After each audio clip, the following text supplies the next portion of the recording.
ko borne moo indi raay bi moo fi def jumaa ji moo indi Seex Bamba ci biir mooy waaja moo indi raay bi moo fi def jumaa ji moo indi Seex Bamba ci biir mooy waaja. Cheikh Mouhamad Al Fadal Mbacké, plus connu sous le nom de Serigne Fallou Mbacké, vit le jour en 1888, qui coïncide avec le vendredi 27 du mois Rajab du calendrier musulman à Darou Salam. Fils de Sokhna Awa Bousso et du sauveur de l'humanité Cheikh Ahmadou Bamba Khadim Rassoul, Serigne Fallou Mbacké apprenant le Coran à l'instar de Serigne Abdourahmane Lo et de Mame Mor Diarra Borom Sam. Lors du départ du Cheikh en exil vers le Gabon en 1895, il mit sous la garde de Mame Thierno Birahim Lamal Darou ses deux fils aînés, Serigne Fallou Mbacké et Serigne Mouhamadoul Moustapha Mbacké. Cependant, avec 7 ans en compagnie des colons, le Cheikh retourna de son exil en 1902 avant de repartir à Homa au Ghana, actuelle Mauritanie, en la présence de Serigne Moustapha Mbacké et de Serigne Fallou Mbacké. D'où ce dernier se met à la recherche d'un savoir islamique qui était en pénurie en cette période. De retour au Sénégal, le Cheikh fut mis en résidence surveillée et Serigne Fallou Mbacké lui rendait parfois des visites de courtoisie en Ndiarème, l'actuel Diourbel, et de même qu'à Thiène Jolof, d'où ce dernier l'écrivait plus de 20 exemplaires du livre saint, le Coran. En 1913, le Cheikh demande à Serigne Fallou Mbacké de mettre sur pied le quartier de Tindodi et celui de Ndindi, d'où celui-ci vécut 13 ans. En effet, Ndindi fut le lieu où Serigne Fallou Mbacké exerça de grandes activités agricoles, en compagnie des fidèles, un lieu de culte, d'adoration de Dieu, en vue d'augmenter l'ascèse spirituelle de ses talibés et de les inviter au travail. Dès lors, en 1927, un monument de la religion islamique, notamment celle de la confrérie mouride, rendu là, le renommé Cheikh Ahmadou Bamba Khadim Rassoul, un événement gravé à jamais dans l'histoire de l'humanité. La même année, son fils aîné, Cheikh Mouhamadoul Moustapha Mbacké, accéda au trône et fut le premier khalife que le mouridisme fut connu. Et cela est très accepté par son petit frère, Cheikh Mouhamadoul Fadal Mbacké, qui le considérait comme son père. En 1928, l'ambition du défunt père fut accomplie par Serigne Fallou Mbacké, et cela fut un pèlerinage à la Mecque, où il aperçut, très célèbre grâce à son parcours et ses exploits extraordinaires, accompagné par son oncle Mame Cheikh Anta Mbacké, Serigne Mbacké Bousso et plusieurs des compagnons de son vénéré père.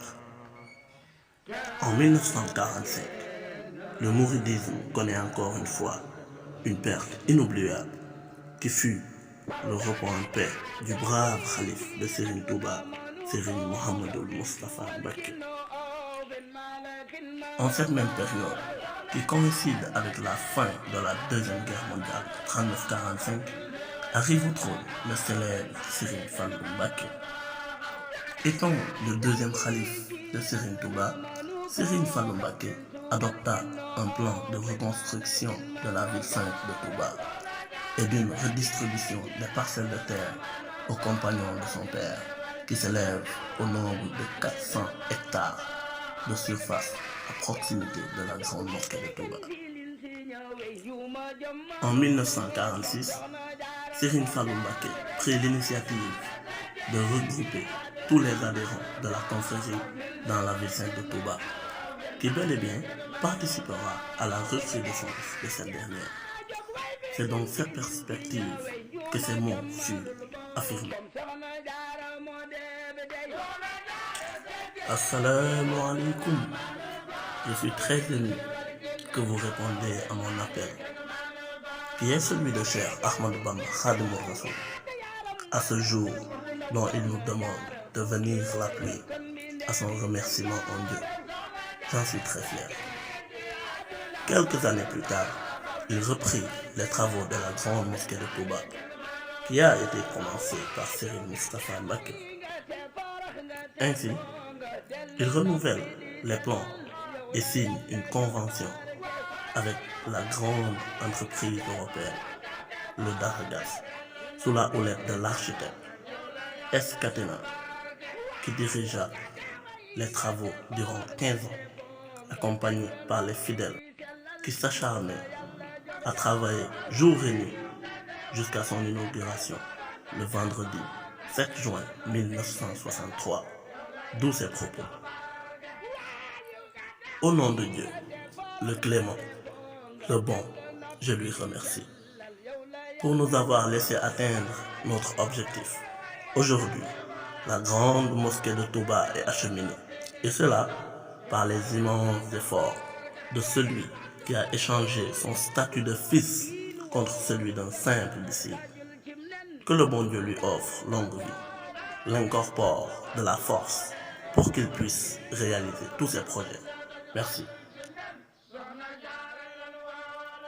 Parmi ces spectaculaires œuvres, nous pouvons en citer l'arrivée du chemin de fer à Touba, de l'eau, de l'électricité, etc., etc.